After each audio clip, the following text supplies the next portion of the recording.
মঙ্গলবার সকাল ৮টা থেকে সারা দেশের পাশাপাশি লোকসভা নির্বাচনের ভোট গণনা অনুষ্ঠিত হবে মালদায়। মালদায় রয়েছে দুটি লোকসভা কেন্দ্র। দক্ষিণ মালদা কেন্দ্রের গণনা কেন্দ্র করা হয়েছে মালদা পলিটেকনিক কলেজ এবং উত্তর মালদা কেন্দ্রের গণনা কেন্দ্র করা হয়েছে মালদা কলেজ। প্রশাসন সূত্রে খবর, পোস্টাল ভোটের গণনা শুরু হবে সকাল ৮টা থেকে এবং ইভিএম মেশিনের গণনা শুরু হবে সকাল 8:30 থেকে। উত্তর মালদা কেন্দ্রে মোট গণনা কর্মী থাকছে 1512 জন। মোট গণনা হল করা হয়েছে 9টি।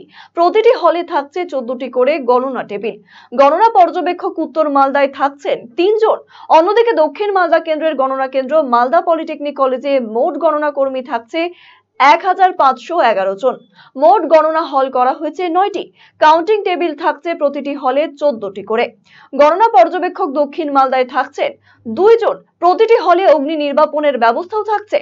তার পাশাপাশি থাকছে পর্যাপ্ত চিকিৎসা ব্যবস্থা।